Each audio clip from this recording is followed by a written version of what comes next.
Good afternoon, everybody, and welcome to Connecticut's Old State House. We're very pleased to have you here this afternoon on this beautiful day. Thank you for coming inside. This building is beautiful inside and out, but it's good to have you inside today. We are really looking forward to our program this month, as we do every month. We do these programs once a month at noon, lunchtime conversations at Connecticut's Old State House.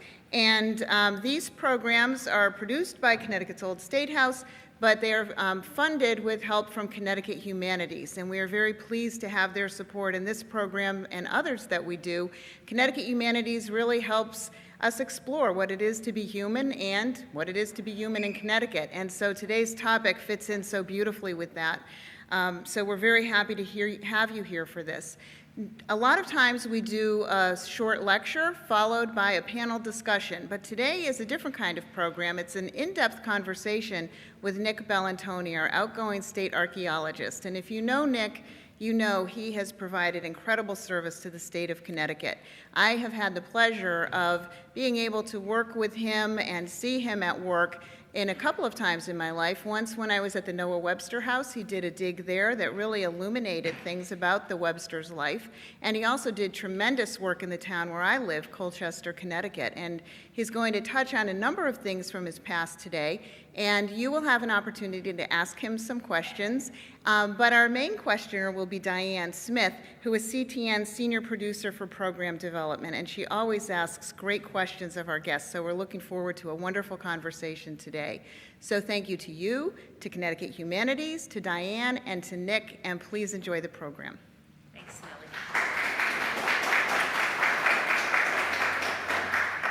So much of what we know about the history of Connecticut we owe to our guest today, retiring state archaeologist Nick Bellantoni. And I'm going to quote from Nick himself when I explain what I mean about this. In the summer edition of the magazine Connecticut Explored, he wrote, quote, "Wherever people have lived on the land, created shelters and workspaces, raised their families, adapted to the environment, developed technologies and marketplaces, and exploited the natural resources around them, they have left tangible evidences of existence in the form of material culture, and many times those remains are underground." Dr. Nicholas Bellantoni has served as the state archaeologist for 27 years with the Connecticut State Museum of Natural History and the Archaeology Center at UConn. He received his doctorate in anthropology at UConn in 1987 and soon after was appointed the state archaeologist. He has many duties, but they include the preservation of archaeological sites across the state. He serves as an adjunct associate research professor in the Department of Anthropology at UConn, as well as a state commissioner for the Commission on Culture and Tourism, and he sits on the State Historic Preservation Council. Nick is the former president of the National Association of State Archaeologists. His research background includes the analysis of skeletal remains from eastern North America. He's been excavating in Connecticut for over 30 years, and his passion and enthusiasm has never wavered. I think perhaps he thinks I'm stalking him because everywhere I've ever gone to work, I've always managed to find a way to do a story or several stories about Nick. He's just so fascinating and so much fun to be with. So it is my great pleasure to introduce to you Dr. Nick Bellantoni.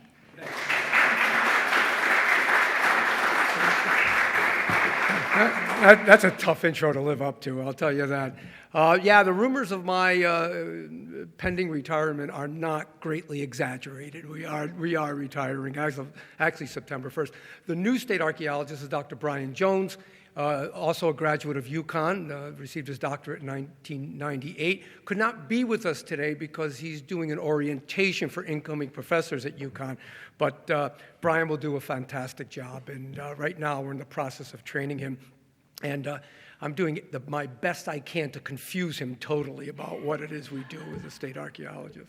So what we're going to do is just going to give you maybe a 10-minute idea of what our office does and what the state archaeologist does, especially for those of you that may not be familiar. And also maybe touch on a couple of quick projects, and then Diane and I will sit down and hopefully explain things a lot better to you. But we've been state archaeologists for 27 years, and that office was just created 27 years ago, and I came on board. We're with the Connecticut State Museum of Natural History and Archaeology Center at the University of Connecticut. If you're ever at UConn, we're 2 doors down from Gamble Pavilion. You come up to see a basketball game, please stop and see us. We have many collections there, anthropological, ethnographic. We have the largest assemblage of archaeological material from the state of Connecticut anywhere in the world. And that's because we are, by statute, by state statute, the repository for archaeological resources. We make them available for educators as well as researchers that come in. So what do we do? It's multifaceted. I think one of the first things that's very important, and which this gives me an opportunity, is public outreach and awareness. You know, when I became state archaeologist 27 years ago, I realized that when people think of archaeology, you think of Rome and Mexico and Egypt, and you don't think of your backyard. And yet, as Diane mentioned, wherever people have lived, they've left archaeological remnants. So we work to create the awareness there, and the goal of that is to help with preservation, so we can preserve those resources. And it's not just preserving, arrowheads and broken ceramics. It's preserving people's heritages, and that's what we're really into. We salvage and rescue archaeological sites. We work with law enforcement agencies. Our office maintains comprehensive site files of known archaeological sites. We serve as a clearinghouse. Every week we get members of the public call us and they found something and think it's, and I have to break their hearts mostly, but we let them down gently when we can. But service to the state of Connecticut and the people of Connecticut is our primary thing. When I first came on board 27 years ago, there was one piece of state legislation referring to the office. It created the office, and I won't go into all of these, but now we are written into 12 sections of the state statutes with roles and responsibilities here in the state of Connecticut. Our records show over 8,000 archaeological sites listed in the state of Connecticut. These are the known sites, many that we do not know. Those sites include the first peopling of this area by Native Americans 11,000 years ago after the glaciers left, and it continues right into the 20th century because the state of Connecticut gives me authority to preserve and protect archaeological sites that are 50 years old or more, which means 16 years ago I became eligible for the National Register of Historic Places. I always wondered if you ever get to the point where you're older than the sites you dig, you know what I'm saying? Well, we keep those for management purposes. Where we know where sites are, we can work with municipal authorities and others. Some cases we have to go in and salvage archaeological properties, but mostly what we try to do is what we call cultural resource management. We review development projects for municipalities to protect archaeological sites as part of public policy. So I work with 169 municipalities in the state of Connecticut, all autonomous in land use decision-making, and as a result of that, we work closely reviewing subdivision, shopping malls, whatever it might be, to review for historical and archaeological resources, to be sure that that heritage is not destroyed as we move forward into the future. So we work with a lot of state agencies, from the medical examiner's office, attorney general's office. Our sister agency really is the State Historic Preservation Office in the Department of Economic and Community Development. But we work with DOT, DEEP, at the federal level. You know, we have mostly mandates at the local level, but interact with Federal Highway and National Park and Army Corps. NOAA has provided us with detailed information about Long Island Sound, and when they do side scan sonars, they hit a shipwreck. They send that information to our office, again, for protection policies. We work very closely with the Natural Resources Conservation Service. We also work with all 5 extant Native American tribes in the state of Connecticut. We work very closely with them. We meet with what's called the Native American Heritage Advisory Council, which I meet with them over sites of burials and sacred sites that the Native community is concerned about. And we collaborate. We collaborate with Avery Point at UConn with developing models and understanding where shipwrecks and other historic resources might be underwater. We work closely with the Connecticut Gravestone Network, not only helping to preserve the ancient burial grounds, but also trying to locate unmarked graves. Not everybody got a tombstone in those days. In fact, most people could not afford one, and as a result of that, we've used geophysical techniques like ground-penetrating radar to try to determine where unmarked burials are so they can be protected, even though we don't know, we may not have an actual marker for it. And of course, we work closely with the history community, the Connecticut Trust. We serve also on the Connecticut Coordinating Committee for the Promotion of History. We work with municipal town historians and centers, and certainly house museums. And we work very closely with our sister agency also, the Office of the State Historian, Dr. Walter Woodward. Many of you may know Walt, and we have worked very closely together for all the years. I also have statutory responsibilities in forensics, and that probably gets me involved in some of the most interesting things. I work very closely with the medical examiner's office, state police, and municipal police. I have no statutory responsibilities for criminal investigations, modern investigations. My authority comes in when skeletal remains are uncovered that are part of an old burial or historic. However, because of my work, I get called in on crime scenes whenever skeletal remains are uncovered, say in the woods, or there might be a possible murder victim that's been buried. So we work in modern forensic cases also. A couple of the projects, just real quick, that I've been involved with, some of my favorites. I had the responsibility and the privilege to repatriate the remains of two Native people. One, Henry Opukaiya, who historically is known as the first Christianized Native Hawaiian, came here in the early 19th century and learned Christianity, came from the big island of Hawaii. And when he came here, he decided that his goal would be to learn the gospel and go back and convert his fellow Native Hawaiians to Christianity. He died of typhus fever in Cornwall, Connecticut at the age of 26 in 1818, never got to go back.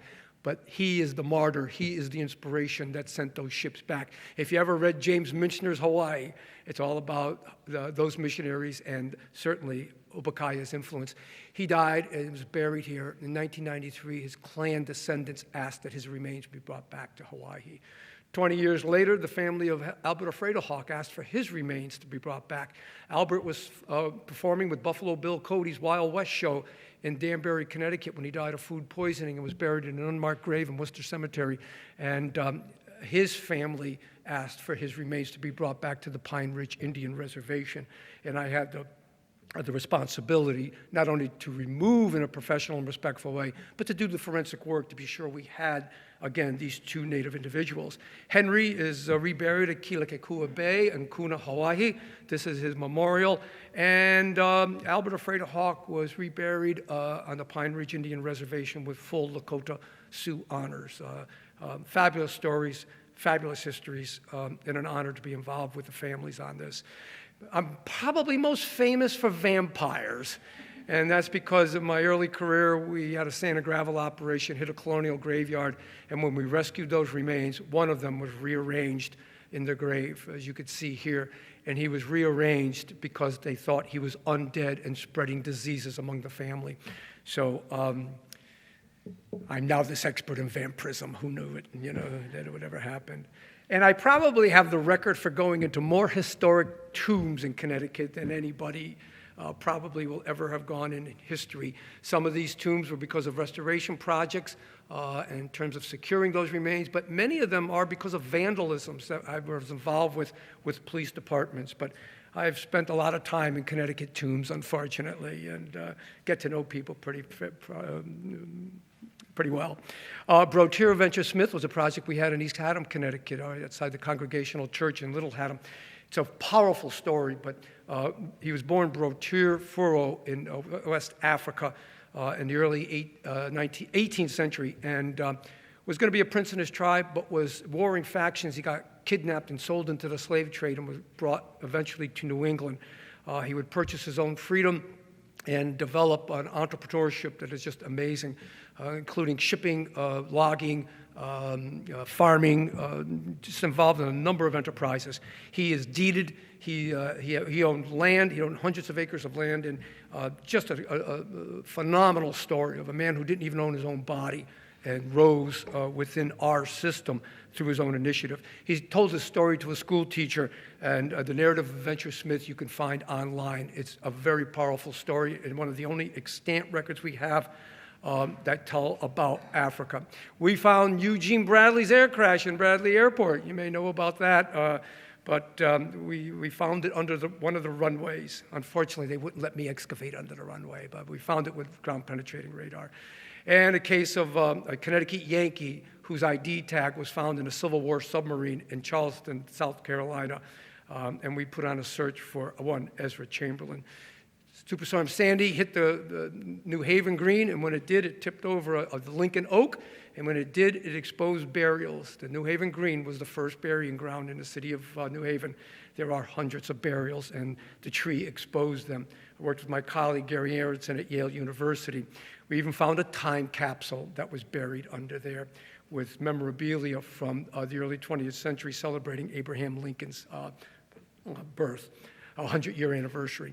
And if you're interested in archaeology, not only our Museum of Natural History, but we have a friends group called the Friends of the Office of State Archaeology.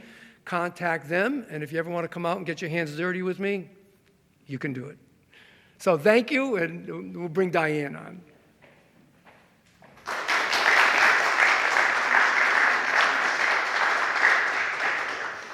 Nick, thank you so much for that whiz-bang tour through a 30-something-year career. And I think that what Nick said right at the very beginning of his talk really is brought out by what he has done in his career. People tend to think anthropology, and you think, I'd better go back to Africa or to the ruins of Rome or to ancient Egypt, and yet there's so much history right underneath our feet right here in Connecticut. It's quite astonishing. And it's all cultural diversity, is represented here. And all of our stories get into the ground, and we could tell some great stories and tell about the past in a unique way. By the way, if anybody would like to ask a question, please raise your hand and we will bring a microphone to you. But let's get started. You said at one point, Nick, archaeology can be used to corroborate history, but it is even more interesting when it alters history. Oh, yeah. Can you give me an example? Well, basically, the relationship between archaeology and history is one that, historians use documents. They use the written record, many of which are here in the old State House that researchers have available to them. And archaeologists use material culture. We get in the ground and hands-on, dig it out, dirt archaeology, the artifacts that people have left behind. So together, those two techniques will give us the totality of what we'll ever know about the human past, even before written records. So, and sometimes that written record and the archaeological record clash. We may think we know something about history based on what was written or accounts, and then we find something different in the ground. So it's great when it confirms history, but it's really fun when it changes history. I bet there are a lot of historians that have a few words for you when that happens, though. Archaeology really is a blend of science, of forensics, history, detective work, and there's that famous old saying from a detective writer who wrote, "Dead men tell no tales," but you say exactly the opposite. Dead men tell a lot of tales. And especially in terms of forensic work we do with the human skeleton, because the bones in you, your skeleton is living tissue. It's modifying constantly to your life. And so when we examine that skeleton, we get pretty personal. We get to know that person, the age, the sex, diseases, life stress pathologies, nutritional states, the amount of exercise or lack of exercise, bone densities. We could even, through something called stable carbon isotope analysis, can actually determine a person's diet for the first 20 years of their life through growth and development.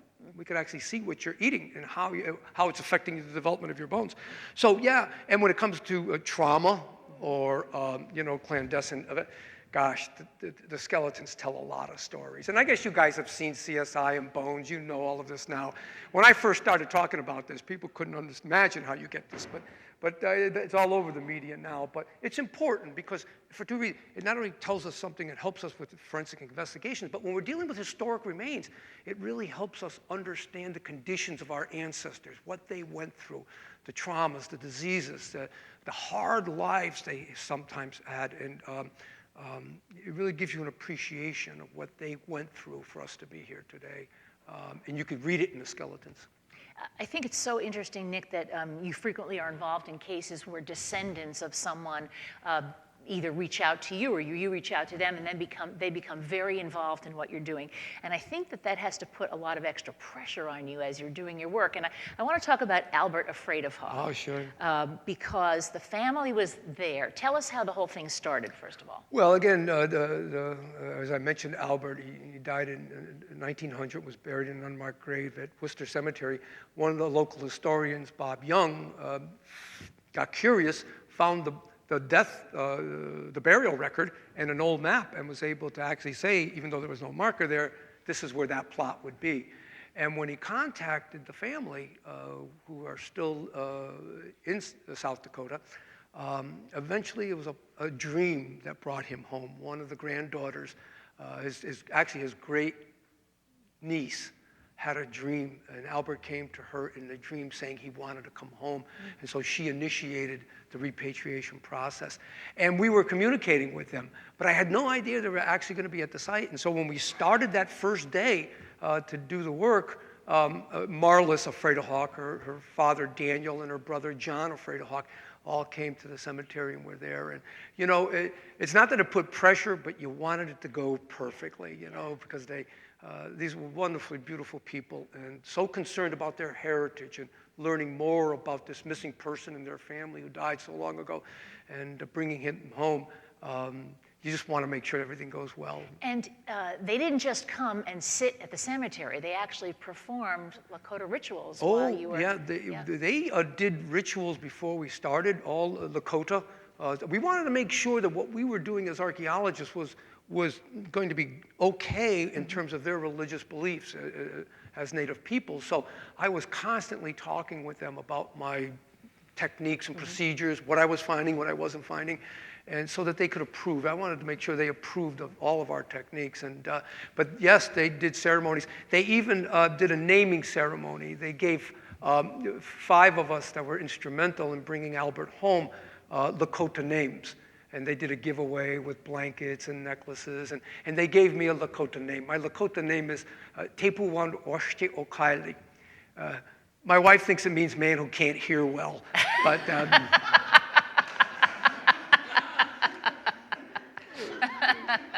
but the tribe, the family tells me it means he who finds good. And that was very sweet of them. What I thought was so interesting about the discovery, not only the discovery of the plot where he was buried, but the fact that you were very concerned because of the acidity of the soil, that there might not be any organic matter left, and you didn't want to disappoint the family, and yet a few little details actually helped preserve some of that organic matter. Well, it's a very interesting story as how that preserved, because we have basically acidic soils in Connecticut. That is to say, the pH level is low. That also means organic remains do not do well in the soil. So you put somebody in a wooden box into the ground, and this is without a vault in the old days. You put them in the ground. You know, the soil invades, and eventually you become ashes to ashes. You become one with the soil. And the lower the pH, the higher the acidity, organic remains do not do well. So Albert was in the ground for over 112 years, and I was very concerned that there would not be anything there other than, and I remember telling them, and we had that case with Venture Smith, when the soil acidity, we just took away the bone. But anyhow, I was up front with the family that, you know, you came all the way, but there may not be anything to bring home other than soil. But I could give you the soil that was once Albert. And so when I'm excavating, I'm not finding anything. I've got the coffin, I'm down into the coffin, I'm not finding anything. And the only reason the coffin was left was the handles and the nails. The wood was gone. So I'm talking to him. I'm actually excavating, and I'm saying, Albert, please be here. Just give me something. Your family came all the way. Give me something we could return. And I'm talking to him, and as I'm talking to him, I dislodged a piece of soil about the size of a 50-cent piece, and I recognized a portion of the frontal bone, and I knew we had it. Amazing. And here's another part of that story. The family was patiently with us the whole time, watching us excavate. Again, I was talking with them constantly. When I found Albert, they weren't there. It turned out the mayor of Danbury was holding a reception for them in the Danbury Hospital right above us, and that's where Albert died. While they were having that luncheon and reception, they brought them to what was the old men's wing, the wing that Albert would have died in. Today it's it's a garden. So when they told the family, this is somewhere in here is where Albert died, they asked to be left alone, and they wanted to do a ceremony. And while they were doing that ceremony, and I'm talking to him, that's when I found Albert. Wow, and it had to I be can't explain that from a scientific viewpoint. But it had to be such a delicate operation then to be able to excavate those remains and to be able to then present that to the family and for them to take it back. Yeah, it was very powerful. Just like working with the Venture Smith family, working with Henry Opokaya's family, I think some of my most favorite projects are not only interesting stories of the past and the science we could bring to it, but when you're working with contemporary people, family members who really are looking to their heritage and looking for sciences like forensics and archaeology to help close gaps that were not there, that are there. And just working with people makes those projects very special. You may think of archaeology as being about the past in history. Archaeology is very much about today. Mm-hmm. How we interpret archaeological sites, the work we do affects people today, affects you. And so archaeology is every bit about today as it is about the past. Mm-hmm. I've been out with Nick on a number of digs, and to see the kinds of tools that they use, and when it gets very delicate, small brushes, and things that are really quite delicate, to be able to find the most minute amounts of remains, whether it's of a human being or whether it's of a piece of pottery or something else that tells a story. That's actually true. My wife doesn't know how I do this work because I break ditches at home. I just cracking things all over the place. But yeah, we're trained. There's a certain degree of patience that comes involved, but an expertise you develop in the field. Field training is important. And you're right. Sometimes we're trained to get the most minute piece out because anything could be helpful in terms of the kind of research or what we're doing, especially skeletal remains and botanicals and pottery, like you say. Very fragile, but that's what we're trained to do. Nick, let's talk about a story that I had really never heard about, and this surprised me because I've been all over the state, but until I was reading a little bit more about your work, let's talk about the New England Hebrew farmers in Chesterfield. This is so fascinating to me. Yeah, basically I've been working actually with the New England Hebrew Farmers of Emmanuel Society for many, many years. What happened in the 1890s, Baron de Hirsch was a Jewish philanthropist, was wanting to get the Jews out of the Lower East Side because it was just not healthy. And what he did is he purchased farmland, large tracts of land, in Connecticut as well as even in Canada, and got the Jews out of the city into farming for more healthy lives and the tuberculosis and the crowded conditions that were happening in the city. So he bought a piece of land in Chesterfield, Connecticut, which is part of Montville. And starting in the 1890s, a Hebrew farming society started there. They built a synagogue. They had a creamery they sold their dairy products out of. And were in the community for about 2 generations. They also had a house that had the mikveh, or the ritual baths that were there. And anyhow, it's all an archaeological ruin today. The synagogue burnt down in the 1970s, and so we had the site listed as an archaeological site, as a state archaeological preserve, and it is now listed as a National Register Historic Property. And so working with them, and with Stuart Miller, who's the director of Judaic Studies at the University of Connecticut, we put together a 3-week field school and went out and excavated, learned more about that community, and really, when I talk about cultural diversity, it's was an amazing site. I learned so much about Judaic history, and one of the fascinating things was that Stuart was telling me at that time period into the 20th century, many of the rabbis were really complaining and saying, we're not doing the rituals we did like we used to do, and that now with the changes into this assimilation, into this new culture, we're not keeping up the ways. And yet here we found this farming community with a mikveh, which was very important to Judaic life, and right there. And the thing that struck Stuart about the mikveh at Chesterfield was that it was in a design of what he had seen in Israel 2,000 years ago. So that tradition, it's not like a modern mikveh with tiles and everything. It's built on the old tradition back in Israel. So Although it was made of wood. and wood lined, which was also very unexpected at the time. We weren't expecting that. Well, But- you've found a lot of things that are unexpected, and this is just one of them. But let's talk about the fort that's on one of the Native American reservations, and how little there was to go on. Yeah, this was on the Mashantucket Pequot Reservation. Before the Mashantucket Pequot or the Mohegan tribe do any building on those reservations, they do archaeological surveys ahead of time to make sure that no archaeological sites of their heritages are going to be destroyed in the process.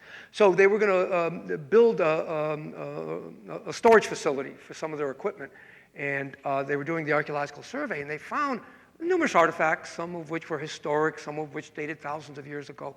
But as they were doing the archaeology, they noticed a stain in the ground. It was a linear stain that kept showing up. And, the series of test pits this way showed it here, and then a series of test pits here showed it going this way. So they weren't quite sure what they had, but when they connected the dots, so to speak, there was a bastion at the end of it. And that is a European fort design. Bastions were to protect the sides walls, that you can get any kind of little triangles the soldiers can get and get your enemy in a crossfire if they were to attack your walls. So the researchers, Dr. Kevin McBride at Mashantucket, realized they had a fort here, and it was a historic fort, but there was no records of that fort anywhere. When they did the historic research, they found one document from a Hartford magistrate in the 1670s. And he says in his diary that he's going to Mashantucket to meet with Robin Casa-Cinnamon at his fort. Robin Casa-Cinnamon was the Pequot sachem at that time. And at his fort, it's the only historic document we have on that. And what we did is they found it in the ground. It is now a National Historic Landmark. It is a phenomenal site. It dates to King Philip's War in the 1670s. The last real hurrah for Native Americans here, almost wiped out the English colonies. It's a very important event. In fact, after that war, New England is so devastated, they had to recreate themselves in a confederacy that ended up, I suppose, has seeds in the United States today. But we never knew anything about it until they started doing that archaeological survey work, and now it's one of the most significant sites that we have. And it points out how precise you have to be, that to see a stain in the soil that I guess so many of us would just dismiss as a variation of striation in the soil. And that's what it was. But what that stain was the base of the stockade. It was a wooden stockade with poles. We've tried to find the stockade in Windsor, too. We haven't been able to find that one yet. But stockades and those kind of features will actually leave a stain in the ground, the change in what we call features where the stockade wall was. And you could find that archaeologically. I want to give an opportunity. If anyone has a question they'd like to ask, please raise your hand and Bill will come to you with a microphone. Nick, most of your questions have described rural archaeological sites. I wonder if you've done any urban archaeological sites, and if they're any different than you find in the rural areas. In terms of pre-contact sites, Native American sites? Or in cities, Hartford or Bridgeport, have you done any work in the cities? Yeah, whenever we hit, we're doing the historic research, as you know, we do this backgrounds, oral traditions, oral records are very, very important in reconstructing. But we, especially with Native American cultures, because, we try to reestablish their histories, not just from our scientific point of view, but from their point of view too, and try to bring the two together. Oral traditions are very, very important to our research. We have native sites, as I mentioned earlier, that go back 11,000 years ago. It's a little bit far for oral traditions to go back to, but they're very, very, records that have been passed down. One Native American put it to me this way, when you write things down, that's when you can forget it, because then you could always go back to it. But oral traditions must be maintained verbatim all the way through. But even in archaeological sites in the early 20th century, using oral traditions as much as we can to help out. I don't know if that was, but I was asking about cities. You've done work in cities. Oh, yes. Well, we've done in the cities, oh my gosh, we've done a lot of work, Hartford, New Haven, Bridgeport, Danbury, New London. We've done work in all the major cities. Probably one of the more interesting things in the cities is that with urban expansion, a lot of the old cemeteries were supposedly, like in New Haven, relocated. And in many cases, they haven't left, they never recovered bodies. So when you look at those urban sites, you have a number of different things going on. In some cases, burials, they move tombstones but never move bodies. So they'll start construction and hit graves. Another thing, too, when you're dealing with cities is sometimes cities have been built up with fill. And as a result, you get various deposits. And it can bury the archaeological record even deeper than maybe chronologically it is. But knowing that record is important. Or in our coastal cities, like New Haven and New London, they've been built out into the water.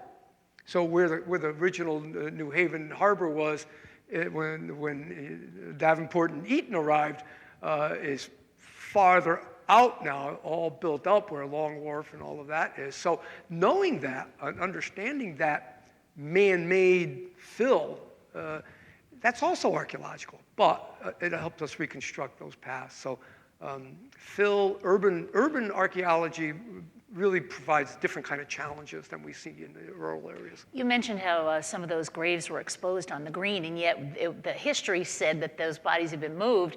It turned out that a lot of it was just the gravestones, and they were moved inside the basement of one of the churches that is alongside the green, but I don't think there are any remains there. I think it's just gravestones. No, that's right. And basically what happened was, the people weren't too thrilled about moving remains. I think, there were two concepts. Number one was, there may be diseases that they didn't want to deal with, but also, the idea of ashes to ashes.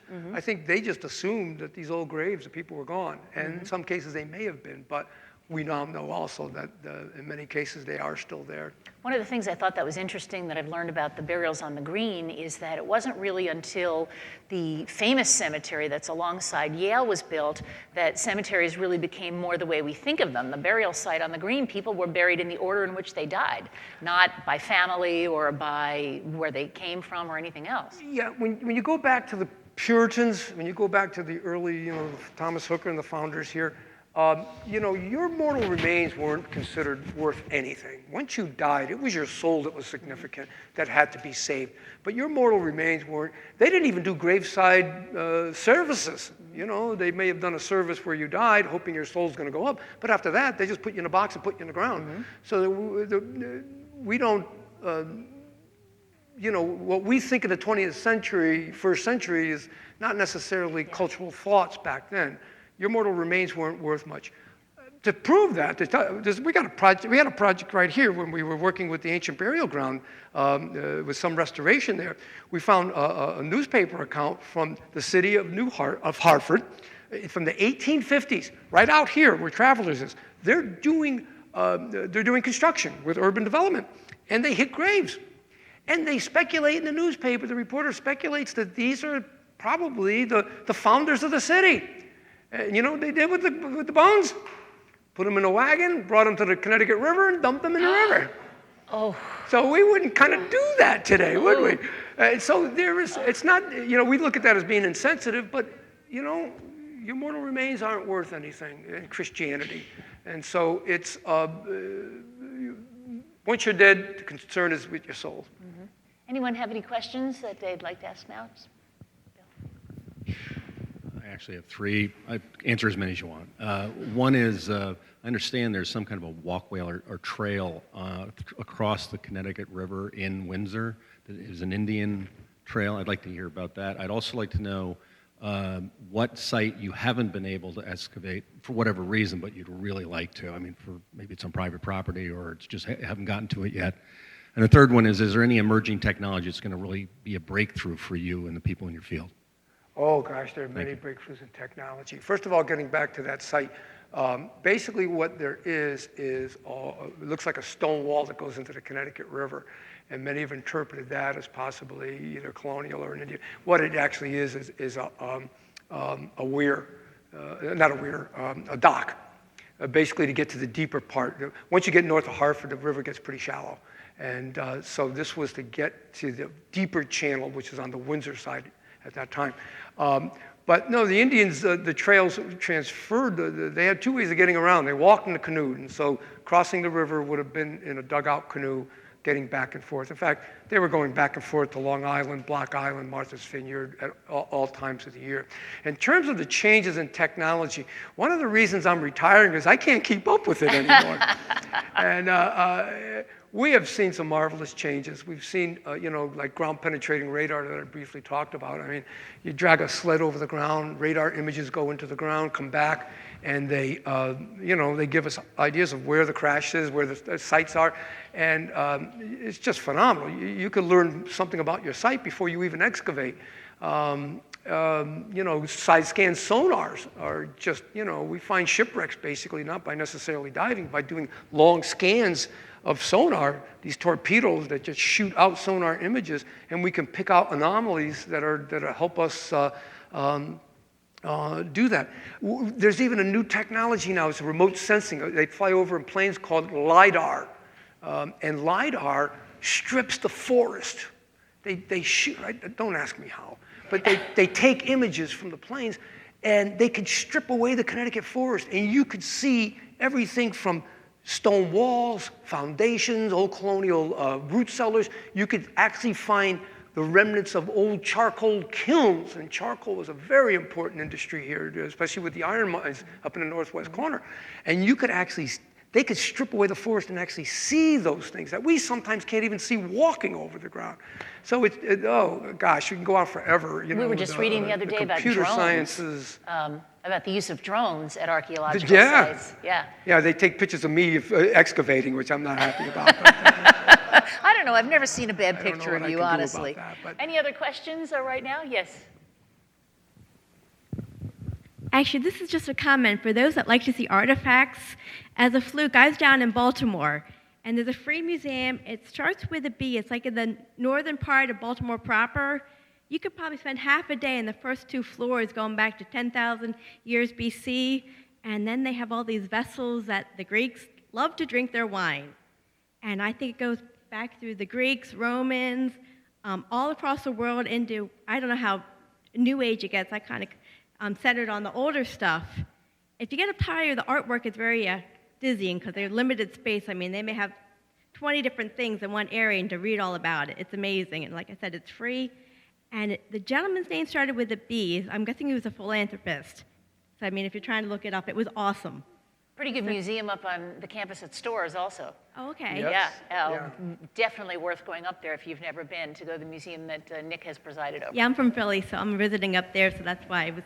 Okay. It wasn't Great. a long trip to get, actually, a shorter trip to get down to Baltimore than up Well, to Hartford. thank you for sharing that with us. That's terrific. Well, I tell you, beer and wine saved civilization. Because in those early days, water was so bad and so impure that it was really the fermentation of it that actually got people through. Yeah. So that's my excuse anyway for drinking today. And if you talk to the scientist who discovered the Titanic, he also has done a lot of work with the trade routes that the Greeks and the Romans used, and he talks about how they had these huge casks of wine, and he was able to find their shipwrecks because they'd toss them overboard when they were empty, and he followed the casks to where the shipwrecks were. So. And they were going like this. Pretty interesting. I want to talk a little bit about Revolutionary War sites and about the signer of the Declaration of Independence, because I think those are the kinds of things that we tend to think about in Connecticut, that's where we have a lot of richness, although you have revealed that it goes way, way back, way thousands of years before that. But let's talk a little bit about Israel Putnam and the site where he had his troops, and that was in Reading, I believe? And that is in Reading, Connecticut, which is part of the state park system, Reading Putnam State Park. During the American Revolution, Washington, when the British were in Manhattan, Washington had set up a ring of camps, New Jersey, New York, and Connecticut, kind of surrounding the Brits to hopefully keep them in place. And Putnam went in there with the militia and set up camps there as part of that wing to protect Connecticut. And they were there during one of the harshest winters on record. And as a result, what happened was obviously They couldn't get food in. The soldiers were literally starving in their camps. You know all about Valley Forge. Putnam's camps was a Valley Forge of the North, if you will. The same kind of hardship went through. And when archaeologists worked there to do some research on the camps, one of the things they found in the firebacks were the bones of horses. And so we don't normally eat our horses, but in times of stress, in times when there's no food, they were resorting to killing and eating their horses because of the starvation that was going on among the troops. So, you know, you could read about those hardships. You could read about Valley Forge. You could read about Putnam's camps. But to actually see the archaeological evidence of the horses and understanding what these men went through really gives you an appreciation of what happened out there. But Let's talk a little bit about Samuel Huntington, one of the signers of the Declaration of Independence. Yeah, Sam Huntington was, from Norristown, Connecticut, signer of the Declaration of Independence. He was actually the president of the Continental Congress when the Articles of Confederation were ratified. And so some say he's the first president of the United States. I don't know if we could say that, but he was a legislative president. George was, of course, an executive president, but he was president of the Continental Congress. He and his wife, Martha, were in a tomb in Norristown Cemetery that was built in the 1790s when they died. And it's been deteriorating. The facade's been coming off, was in bad shape. So members of the Historical Society in Norwich raised funds to restore it.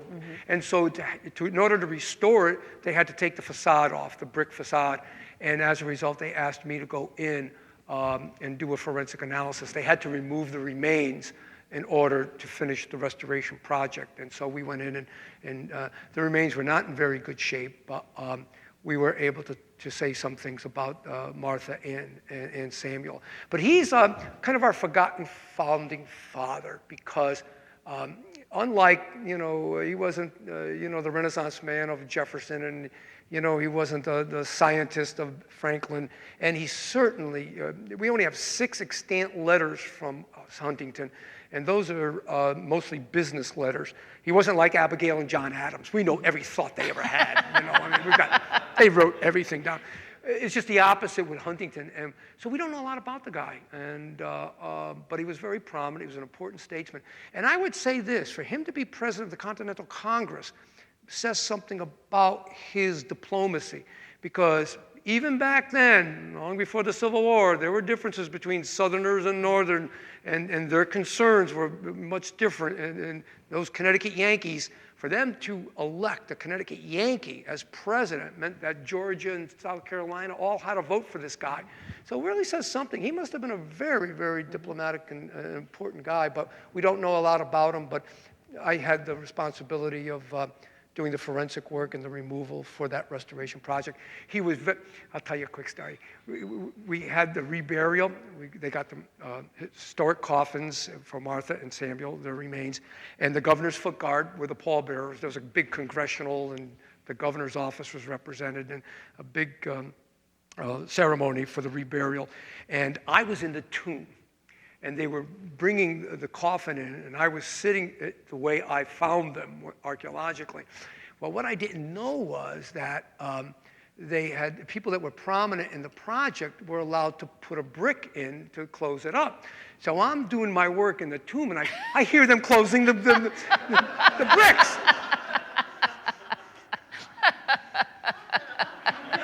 So I had to remind them I'm still in here. You mentioned, since you brought up the difference between North and South there, let's talk a little bit about not only Brotier Venture Smith, but also some of the interesting facts you found out about a famous abolitionist, John Brown. Yeah, well, we actually got to do some work many, many years ago at the John Brown Homestead, which is up in Torrington. It's where he was born, I believe in 1805. And then his family eventually, when he was still young, moved out to New York and further west, and of course he would be the great abolitionist. But we got to excavate there, and we found numerous artifacts associated with his family. And about the time period when he would have been a child at that house, I was always hoping to find that spoon that said JB on it, but it never quite happened. No. But So we got to do some work with his family's house more than just his young childhood, and of course Brochure Furrow Venture Smith is just a powerful story that I mentioned before, which has his life and what he left us teaches us so much about that 17th century, 18th century. In terms of captivity coming here, but also that this man had the wherewithal to pick himself up from the bootstraps, if you will, and buy his own freedom, and then he bought the freedom of his wife and his sons, and start his own businesses. It's an extraordinary story. Even though he was illiterate, he accomplished all of these things. It's amazing what he accomplished, and through hard work, through his own ability, his intelligence, and his hard work. And it's a powerful story that has certainly challenges our concepts of human rights to this day. Does anyone have a question before I go on with some more of mine? Yes, sir, right here. Thank you. Where did you find the largest slave burial ground in the state? In East Haven? The largest slave burial ground in the state. We haven't found any large ones. My colleague Warren Perry from Central Connecticut State University did a project down in Salem, Connecticut, on a guy by the name of Brown's property back then, who evidently had numerous slaves. But we have never been very successful in finding large cemeteries like that associated. Many were buried in unmarked graves. And not all, were buried in the churchyard. Or one of the things if there's any pattern I have seen over my years, and it's nothing that I've statistically worked on but it always seems like the back right areas, usually on the right side, we'll find unmarked graves that may be associated with Africans and African Americans. Right over here, we did some radar over at the ancient burial ground and found graves in the far back right corner. When they did the recent restoration work there, we kept an eye on that. Oh, of course, yes. Haven't seen him in quite a while, but from Colchester, Connecticut at the time. Yeah. He did a lot of great research, and we worked together on some of the farms in Colchester. Boy, that was quite a while ago. Give him my best if you see him. One of the things that I thought was really interesting, and this was a story that I went along with Nick on a couple of days that he did the work, and that had to do with something you alluded to, and the person who Bradley Airport is named for. And what fascinated me about this is that not only, you talked about when you have a repatriation of someone whose descendants are there, you had living people who had witnessed what had happened, and yet all records of it had been disposed of. I want to have you explain a little bit about that. Basically what happened was Eugene Bradley crashed in August of 1941. He came up with a squadron from Texas, and the air base, that was the Windsor Locks Army Air Base, had just opened up 2 weeks. And they were up doing, Top Gun dogfights, and he lost control of his plane and came crashing down nose first from 5,000 feet. He's the first fatality at that airport. So a few years after the war, they renamed the airport in honor of him, and that's why it's called Bradley Airport. A lot of people don't know why it's called Bradley Airport.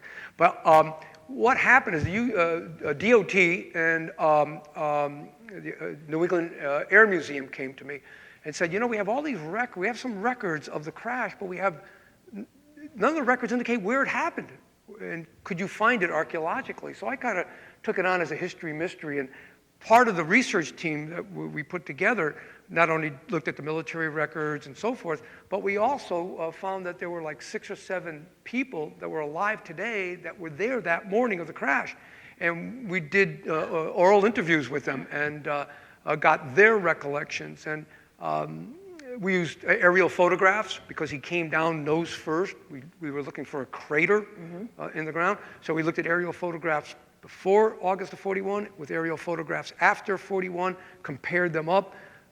I noticed in the later photographs there were some scars that I thought might be, and we've actually denoted 7 of them. Went out and tested in the field to see what the ground looked like. Nothing, no good. Didn't like any of it. But then the last one we looked at turned out to be under one of the existing runways.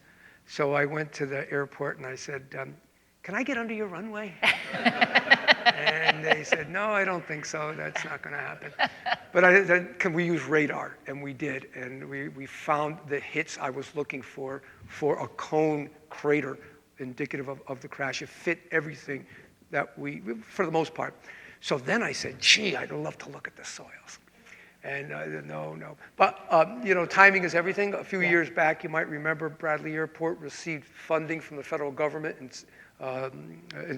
Repaving, right? Yeah, to repave the runways, and so with the fact that they were repaving the runways, I had an opportunity we put a 4-inch core in the ground, and we came up with soils that were exactly what I expected.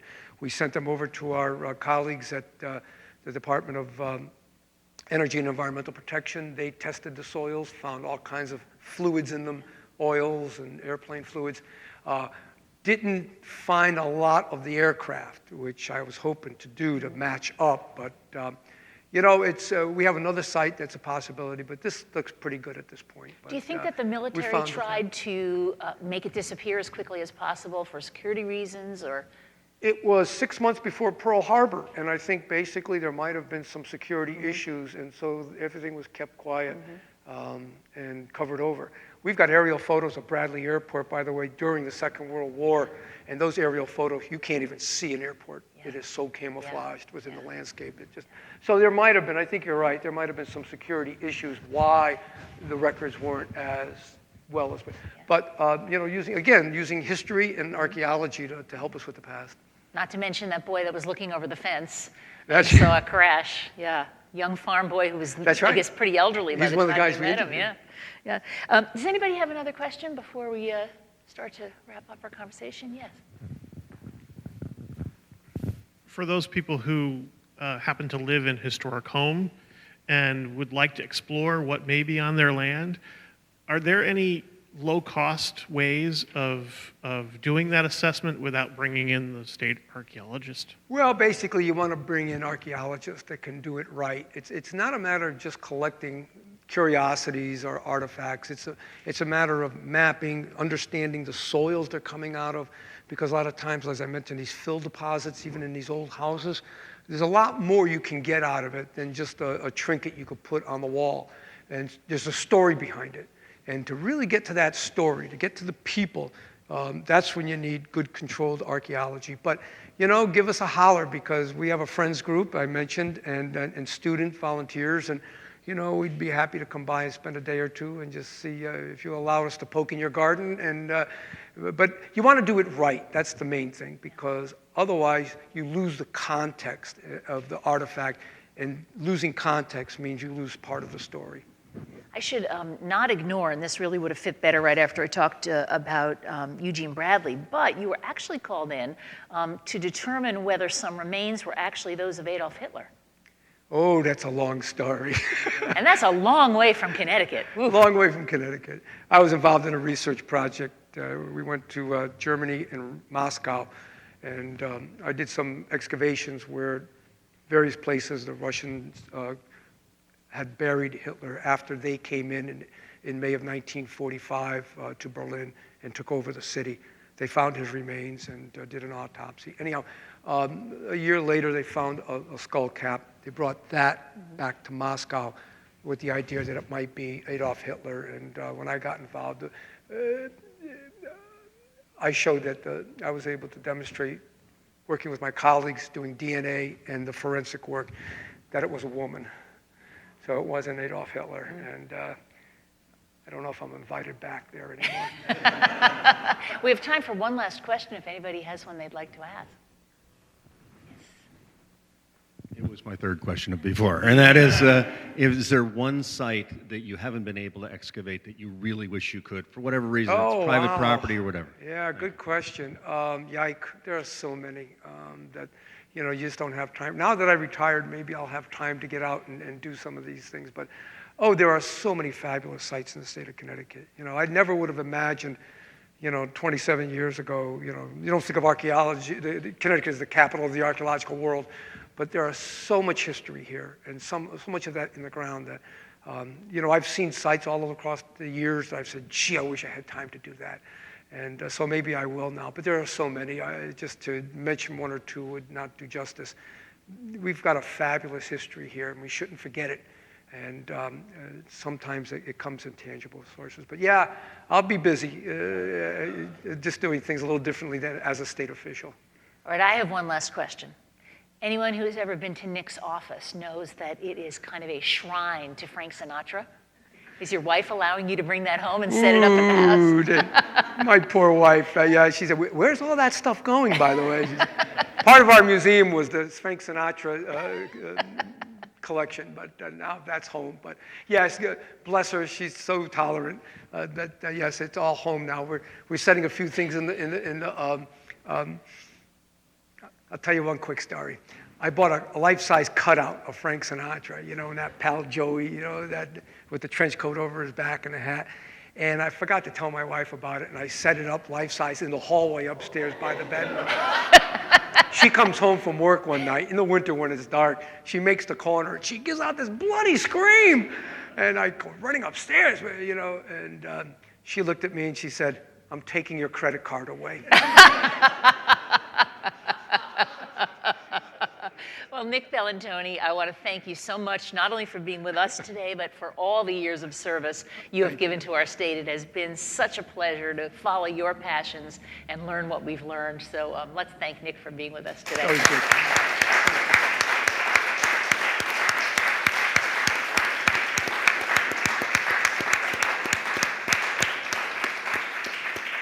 Thank you very much to Diane, to Dr. Bellantoni, and to all of you for being here. One bit of business, we have evaluation forms on your chairs, which we hope you'll find out, but I would also like to add my thanks to Dr. Bellantoni for your years of service. I think you are an inspiration. I don't know anyone who knows more than you do about everything on earth. And your incredible curiosity, I think, is just a wonderful model for everybody in Connecticut, so thank you.